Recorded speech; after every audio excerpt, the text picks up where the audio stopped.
Yes, thank you, Mr. Mayor. I need to report now with the benefit of full information available to me on the issue that caused such turmoil in the last council meeting. I was at a disadvantage at that last meeting in a couple ways. Number one, key information had not been made available to me until the very last minute where this report was dropped on us. But also the video record, which I had requested numerous times, had not been provided me as well. I was at a disadvantage in another way. Between our last two council meetings, I had slipped away on a trip to the Midwest to go back and celebrate my mother's 80th birthday and spent some time back there with family. When I arrived at the last council meeting from LAX, just in time for the public session, I was very surprised that there was such a concerted effort to push forward with something that, according to the timetable, looked extremely suspicious. I'm here to report now that I've reviewed the videos of the lobby area, both sets of videos, and I personally find that they do not support the accusations aimed at Mr. Levinson. Because I do believe in fairness and justice, I will not take an action until I'm provided information with which to have a pretty good shot at making the right decision.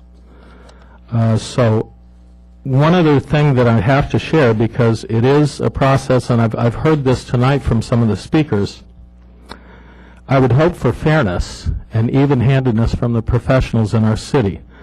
That's the basis for building trust. Trust has to be a two-way street. Before I left on that vacation, I spoke with Chief Hughes in the lobby, basically against the north doors over here. And I was asking him why the investigation was taking so long, that I had been pressing for information, because if there was something with which I needed to consider removing Mr. Levinson, I should be the first one to know that. Back and forth, small talk. Chief Hughes leveled with me on a back and forth. He said, well, you know, when it comes to Levinson, I hate the guy. And everyone's entitled to their own opinion. And if in their exchanges that indeed is his summary of Mr. Levinson, he's entitled to that. But acting as a professional, then imagine my surprise to find out that Chief Hughes apparently was the one who personally called individuals involved in this supposed altercation, and that pretty much initiated the investigation, which led to criminal charges being pressed on, as best as I can tell, name-calling, perhaps, referring to someone as a liar.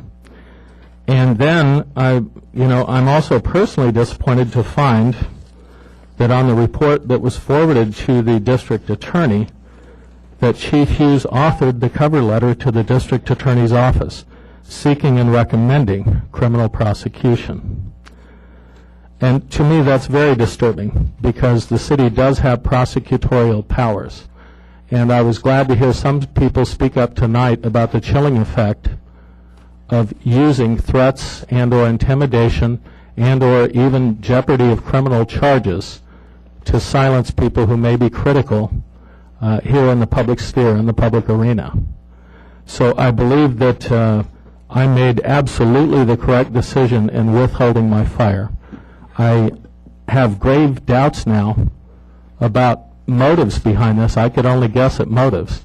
But I think people looking at this election night certainly have drawn some conclusions and connected some dots. So I appreciate people's comments tonight. I would hope that we could do better.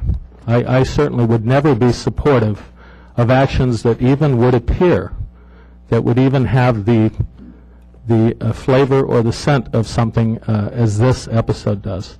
And I would like to encourage people to keep coming and providing commentary at our council meetings, and collectively we will ensure that there's no threat for people to get up and speak their mind.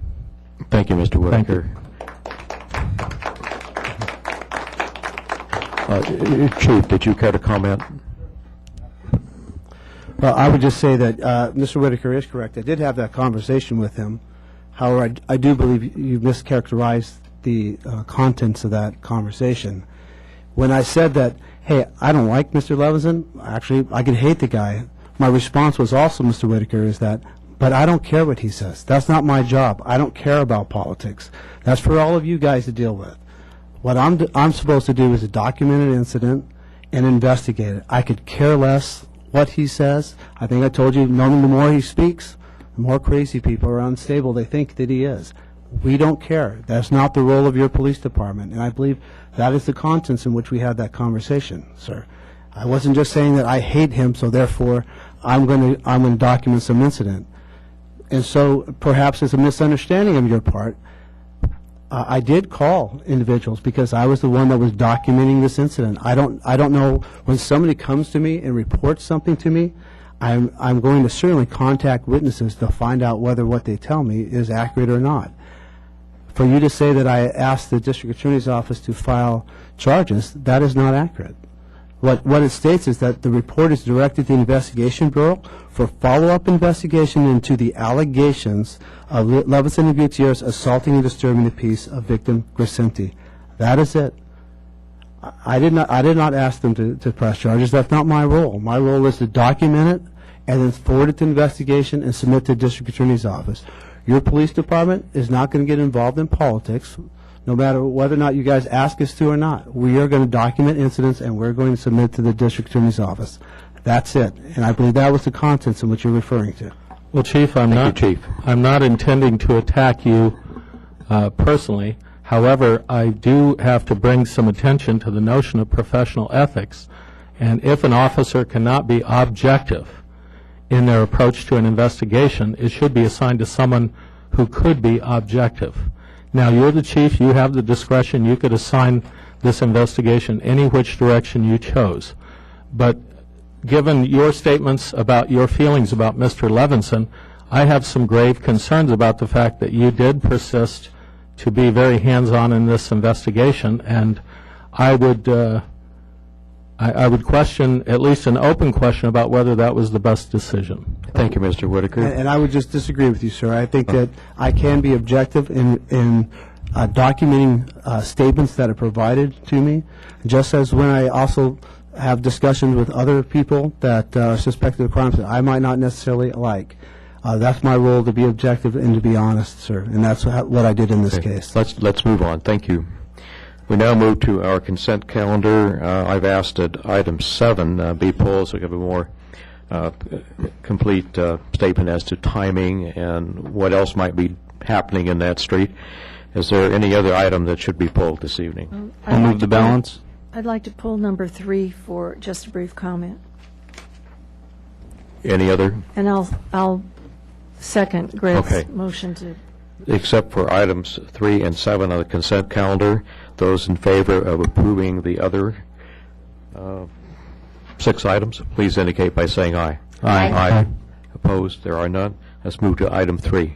Councilmember Flora, your comments. Item 3 is a first quarter financial report, and I just wanted to know what the status was with respect to our responses, with respect to responses to an RFP for an investment advisor of the city's investment portfolio.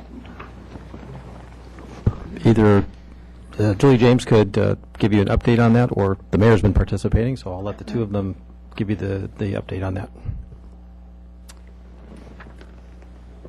The reason I ask is that we made, on our investment portfolio, we made the princely sum of 0.79%, not even 1% interest on a significant portfolio. Yes, and as I mentioned before, most of the city's portfolios these days are around 0.7%. After your last comment in August, I actually went online and looked at many cities, and they were all either at that point or below us. Not all, but most. In receiving proposals from many investment firms, I also did reference checks and found that those using investment firms also had very similar rates to ours. So it is a sign of the times. It's a sign of just a very low interest rate right now on the Fed side, and as the mayor knows, because he's been sitting in on these meetings, until the Fed changes and the rates start going up, we won't see much of a change. As far as where we are with the proposals, the Investment Advisory Committee is meeting tomorrow to, we conducted in the last few weeks 6 interviews with different firms. We're meeting tomorrow to finalize and choose one that we will make a recommendation to council. We hope to bring that at the next meeting at the earliest and at the latest by December. Tomorrow will be my 7th meeting on this topic. And I would say that since investments have been rolled over since you've taken over that chore, when you've reinvested, you have been able to